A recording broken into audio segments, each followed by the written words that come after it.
Cerita malam ini masih tentang pengalaman-pengalaman mengerikan yang dialami oleh Om Heri dan Wahyu di rumah dinas perkebunan karet yang berada di tengah hutan. Dan cerita kali ini gantian episode khusus Om Heri tentang awal mula beliau bekerja di perkebunan ini dengan segala teror yang ada. Dan kalau teman-teman ngikutin cerita-cerita yang udah agak lama di channel ini, aku pernah loh cerita tentang Om Heri. Waktu itu beliau pernah jadi supir mobil pengantar jenazah di Semarang. Saat itu beliau juga mengalami cukup banyak cerita serem. Buat yang kepo, boleh scroll ke bawah sedikit. Judulnya Sisi Gelap Mobil Pengantar Jenazah. Dan malam ini beliau akan cerita tentang pengalamannya saat bekerja di salah satu perusahaan perkebunan, di mana itu adalah pekerjaan yang beliau jalani setelah selesai bekerja di rumah sakit sebagai supir mobil pengantar jenazah. Tanpa banyak intro lagi, yuk kita mulai. Peristiwa ini terjadi sekitar awal tahun 90-an. Waktu itu aku bekerja di pedalaman Sumatera. Tempatnya itu sangat terpencil dan jauh dari mana-mana. Karena lokasinya memang benar-benar di tengah hutan. Lebih tepatnya hutan karet. Jadi waktu itu, setelah bekerja sebagai supir mobil pengantar jenazah, aku diterima bekerja di sebuah perusahaan perkebunan yang letaknya di daerah sekitar Lampung, Sumatera Selatan. Di sana, aku bekerja sebagai pengawas perkebunan karet yang total luasnya mencapai ribuan hektar. Tapi tentu saja aku tidak mengawasi keseluruhannya ya. Mungkin hanya beberapa puluh hektar saja yang menjadi tanggung jawabku. Perusahaan ini juga punya banyak pekerja, dan sebagian besar di antaranya adalah buruh lepas yang bertugas mengambil karet dari pohonnya setiap hari. Nah, salah satu pekerjaanku adalah mengawasi para buruh itu. Mengawasi para buruh dalam bekerja menurutku bukan pekerjaan yang terlalu berat. Bahkan aku sangat senang melakukannya. Tapi karena waktu itu perusahaan tempatku bekerja ini masih kekurangan orang, maka aku juga ditugaskan untuk mengawasi dan menjaga perkebunan agar tidak ada pencurian. Tugas inilah yang bisa dibilang agak berat. Karena aku harus berpatroli pada malam hari. Ya walaupun nggak sendirian ya, tapi kan berkeliling perkebunan yang cukup luas di malam hari tetap nggak gampang ya. Belum lagi dalam prosesnya, seringkali aku harus menghadapi pemandangan-pemandangan seram dan kejadian-kejadian yang nggak masuk akal. Salah satu alasan kenapa aku mau bekerja di sini adalah perusahaan ini memberikan beberapa fasilitas dan juga gaji yang lumayan besar waktu itu. Dan salah satu fasilitas yang diberikan adalah tempat tinggal. Jadi ada mes berbentuk rumah yang disediakan perusahaan lengkap dengan isi dan segala penunjangnya.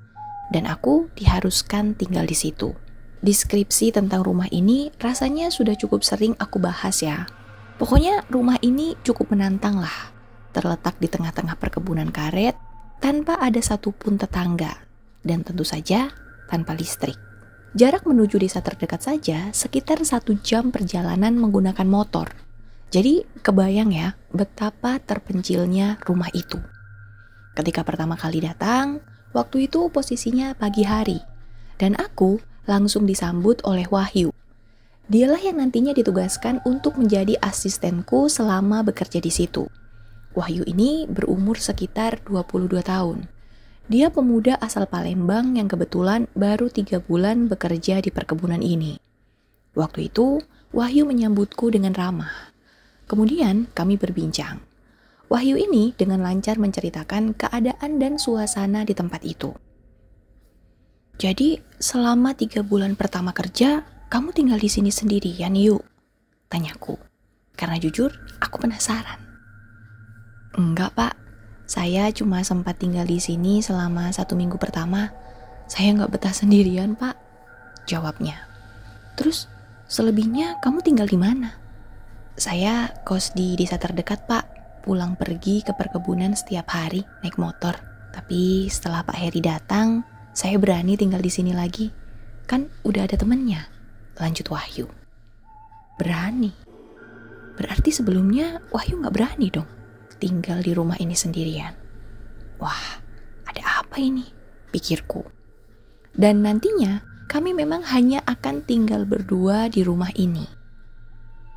Hari pertama kerja, Wahyu mengajak berkeliling wilayah perkebunan yang nantinya menjadi wilayah tanggung jawabku, sekaligus memperkenalkan aku dengan semua pekerja di situ.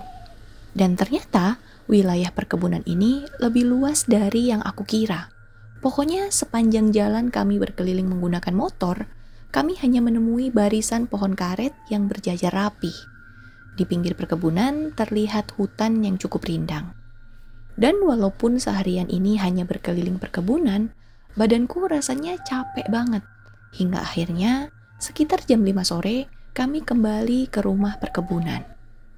Saat malam menjelang, Wahyu dengan cekatan menyalakan lampu petromak dan semua lampu templok di seluruh ruangan.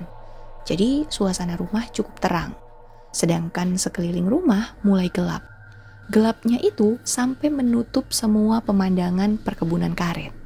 Selain gelap, suasananya juga sepi banget. Selepas Isya, kami berbincang di teras depan rumah.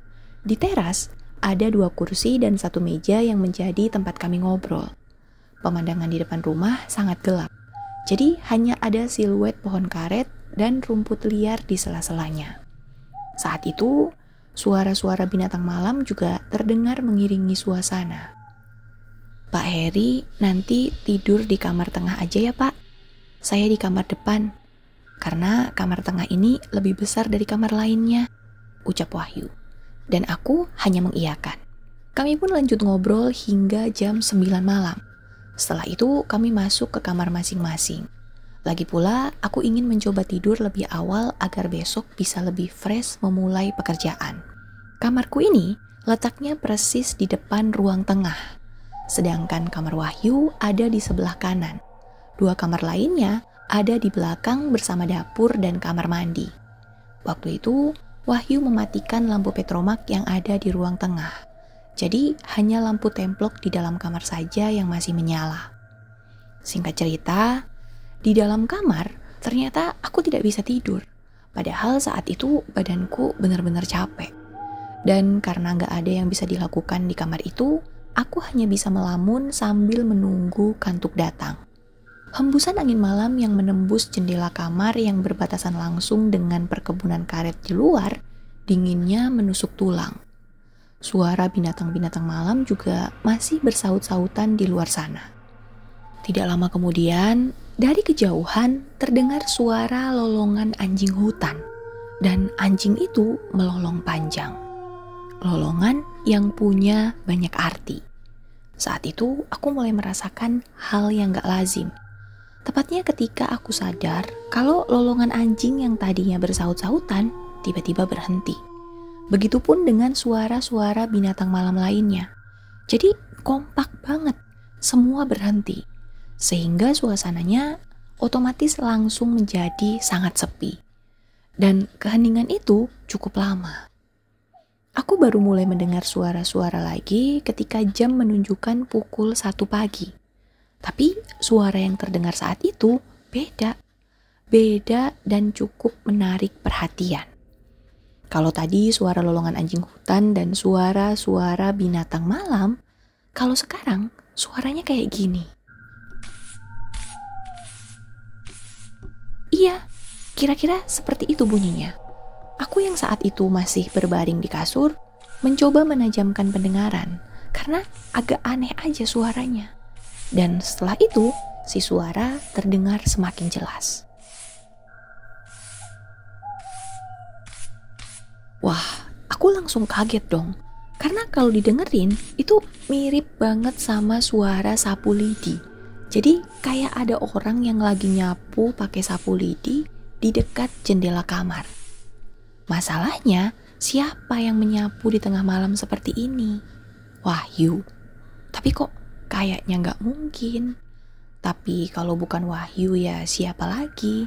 Karena kan hanya ada kami berdua di rumah ini, pikirku. Dan karena penasaran, pelan-pelan aku bangkit dari tempat tidur, lalu berjalan mendekati jendela. Pokoknya aku pengen memastikan itu suara apa dan siapa yang ada di luar. Dan setelah sudah berdiri tepat di samping jendela, suara itu semakin jelas. Karena memang sumbernya itu kayaknya tepat di samping jendela kamar. Penasaran, aku pun coba mengintip dari sela-sela lubang jendela. Tapi ya aku gak melihat apa-apa, hanya gelap aja. Dan anehnya si suara sapu lidi itu masih saja terdengar. Aku yang makin penasaran, pelan-pelan mencoba membuka jendela. Dan saat akhirnya jendela terbuka, disitulah aku melihat sosok yang menurutku adalah sosok yang menghasilkan suara. Dia ini perempuan dengan rambut panjang yang semuanya berwarna putih. Dan postur badannya itu agak membungkuk layaknya orang yang lagi nyapu. Saat itu posisinya membelakangiku, jadi aku belum bisa melihat wajahnya. Jika diperhatikan, perempuan ini menggunakan kebaya dan kain panjang hingga menutupi kakinya. Jujur, dari awal jendela terbuka sampai akhirnya melihat sosok itu, aku merinding parah. Dan karena takut, pelan-pelan aku mencoba menutup jendela.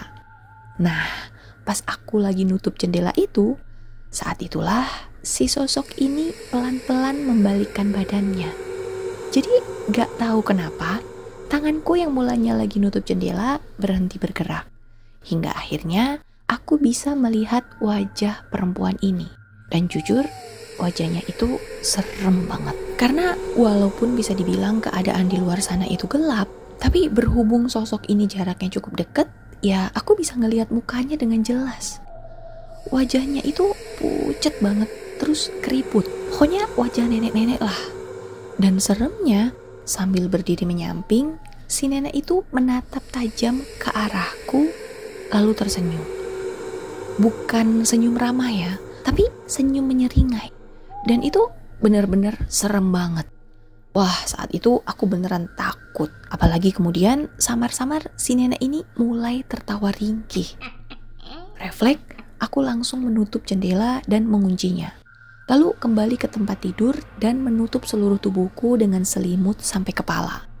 Sementara di luar sana, suara sapu lidi nenek itu masih terdengar. Ditambah lagi sesekali terdengar juga suara tawa ringkihnya.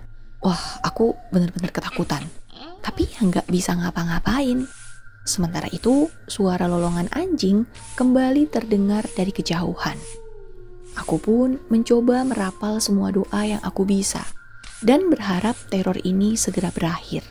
Hingga akhirnya menjelang jam 3 pagi, teror itu berhenti juga. Saat itulah aku baru bisa terlelap. Dan peristiwa malam itu gak aku ceritain ke Wahyu. Pokoknya aku coba simpan sendiri, karena aku juga gak mau bikin Wahyu takut. Di samping itu, aku juga sudah mulai sibuk dengan pekerjaan di perkebunan. Pokoknya di malam-malam berikutnya, suara nenek menyapu itu sesekali masih terdengar. Tapi aku coba untuk tetap tidur dan mengabaikan saja. Jadi walaupun takut, aku benar-benar maksa diri buat anggap suara itu gak ada, sampai si suara ini hilang sendiri.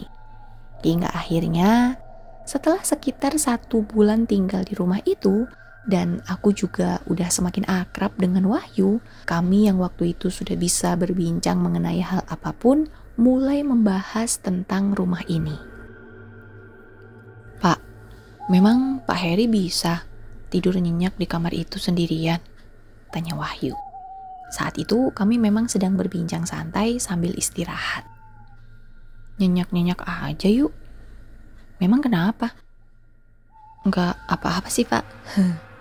Memang kamu gak bisa tidur nyenyak yuk? Bisa Pak, bisa. Jawab Wahyu sedikit gelagapan. Waktu itu aku gak terlalu ambil pusing dengan percakapan kami.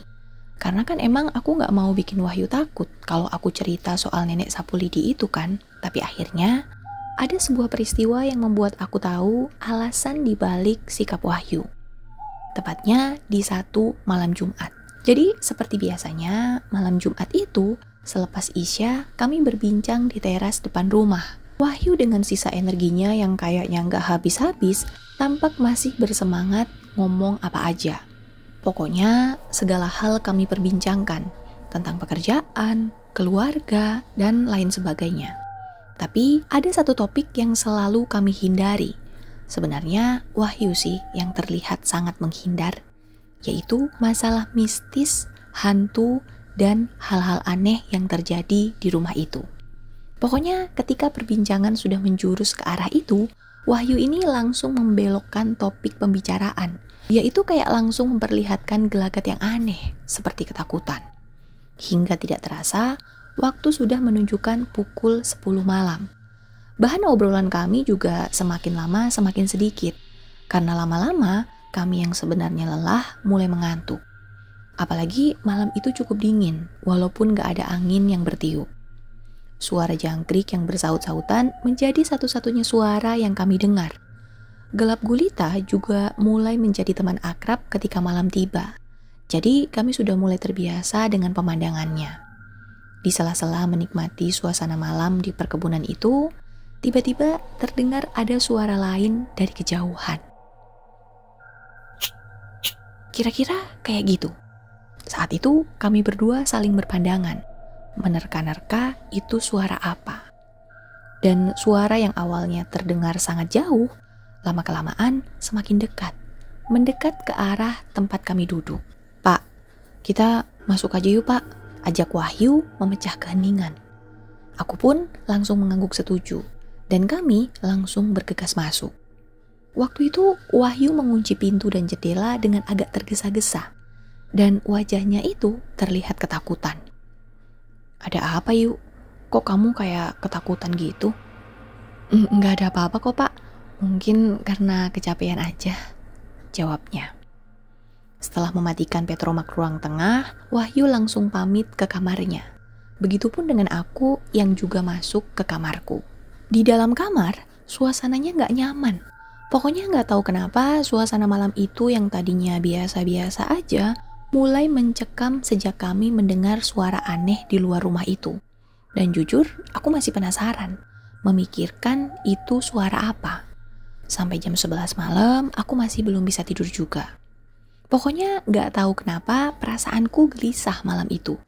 Nyamuk-nyamuk yang semakin ganas memaksaku untuk memasang kelambu mengelilingi tempat tidur. Tapi setelah itu ya aku masih belum bisa tidur juga. Jadi hanya bisa melamun sambil berguling ke kanan dan berguling ke kiri. Karena kantuk nggak datang juga. Hingga akhirnya sesuatu mulai terjadi ketika jam menunjukkan pukul 12 malam.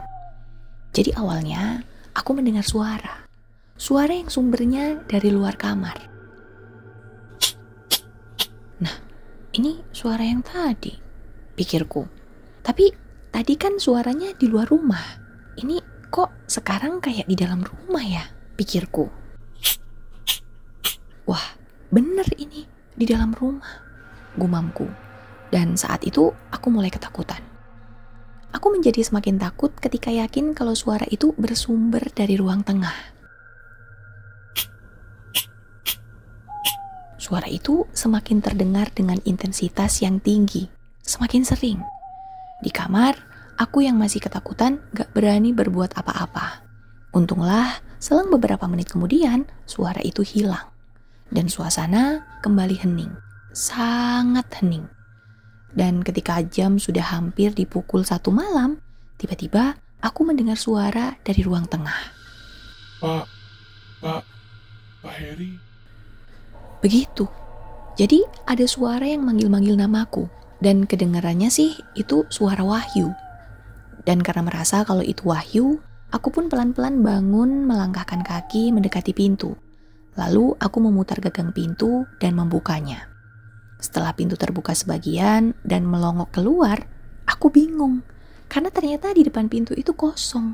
Gak ada siapa-siapa. Termasuk gak ada Wahyu juga. Kosong. Lalu tiba-tiba suara itu kedengaran lagi. Dan kali ini bahkan terdengar jelas dan keras banget. Menandakan kalau sumber suaranya sangat dekat. Refleks, aku melirik ke arah sumber suara. Tepatnya di pojok ruang tengah yang gelap. Di sana, samar-samar, mataku menangkap sesuatu. Sesuatu yang berdiri tegak di pojok ruang tengah. Jaraknya hanya sekitar 3 meter dari tempatku berdiri. Dan saat itu badanku langsung lemas. bulu kuduk berdiri semua. Jantung juga berdegup sangat kencang ketika aku menyadari kalau yang aku lihat itu adalah pocong. Iya, ada pocong yang berdiri tegak di sudut ruangan. Pocong itu berwarna putih kusam dan wajahnya itu terbuka. Tapi aku gak bisa melihat wajahnya dengan jelas. Melihat itu, aku langsung menunduk dan pelan-pelan menutup pintu. Setelah pintu tertutup, buru-buru aku naik ke atas tempat tidur, bersembunyi di balik kelambu. Karena aku sangat ketakutan. Saat itu, aku benar-benar berharap semoga pocong itu tetap berada di luar kamar. Tapi ternyata, harapan tinggal harapan. Karena gak perlu lama, tiba-tiba pintu kamar perlahan mulai terbuka. Wah, saat itu aku hanya bisa memandang ke arah pintu tanpa bisa berbuat apapun. Lalu, ketika pintu sudah terbuka penuh, aku melihat pocong yang tadi lagi ngintip. Ih, sumpah serem banget. Pelan-pelan, pocong itu melayang masuk ke dalam dan berhenti tepat di tengah kamar. Dia ini berdiri diam menghadap ke tempat tidur. Wah, aku benar-benar takut saat itu. Apalagi posisi kami hanya dipisahkan oleh kelambu yang tipis dan transparan. Kalau tadi aku gak bisa ngelihat wajah si pocong, kali ini wajah itu tertampang nyata di depanku. Wajah berwarna hitam dengan bentuk yang tidak karu-karuan. Saat itu rasanya aku diambang pingsan. Karena buatku situasi ini sangat-sangat mengerikan. Tiba-tiba pocong itu mengeluarkan suara. Aku yang kaget tidak ingat apa-apa lagi. Pokoknya aku baru bangun atau sadar ketika mendengar suara ketukan pintu dan suara Wahyu yang memanggil-manggil dari luar kamar. Pak Heri, bangun Pak, udah subuh, katanya. Aku pun langsung bangun dari tempat tidur dan keluar kamar.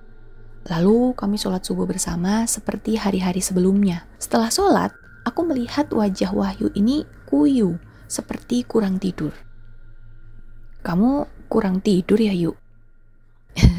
Iya Pak, nanti aja di luar rumah saya ceritakan ya Pak, jawab Wahyu setengah berbisik. Aku pun hanya mengangguk pelan, karena sepertinya aku agak paham nih dengan apa yang akan Wahyu ceritakan. Dan siangnya, ketika sedang mengawasi para pekerja, Wahyu pun mulai bercerita. Tadi malam saya nggak bisa tidur Pak. Saya takut. Dari awal kita mendengar suara cekrek-cekrek di luar rumah itu, saya udah mulai ketakutan Pak. Karena saya tahu itu suara apa. Itu suara pocong Pak. Makanya saya langsung ajak Pak Heri masuk ke dalam rumah. Yang saya takutkan, pocong itu masuk ke dalam rumah Pak. Dan benar kan, saya mendengar suaranya dari ruang tengah. Untung aja pocong itu gak masuk ke kamar saya. Karena itulah saya gak bisa tidur semalaman Pak. Pak Heri mendengar suaranya juga gak semalam? Tanya Wahyu di ujung cerita. Saat itu aku langsung menghela nafas panjang dan menceritakan kejadian mengerikan yang aku alami malam itu. Semuanya. Mendengar ceritaku, Wahyu hanya diam. Karena dia juga kaget. Itulah alasannya kenapa Wahyu hanya tahan 1 minggu tinggal di rumah itu sendirian. Ya karena dia gak kuat menahan gangguan-gangguan yang menyeramkan. Lalu setelah hari itu, untuk mengurangi rasa takut, aku dan Wahyu memutuskan untuk tidur bersama dalam satu kamar setiap malam. Lalu apakah teror berakhir? Tentu belum. Teror tetap berjalan dan bahkan semakin seram. Hai, balik lagi ke aku. Cerita masih terus berlanjut ya. Buat yang gak sabar, boleh baca sendiri di akun @bristory. Nanti aku taruh linknya di bawah. Tapi buat yang mau dengerin aja, silahkan tunggu video selanjutnya. Makasih banget ya yang udah dengerin. Makasih banget yang udah subscribe. Dan boleh banget di like jika kalian suka. Sugeng dalu.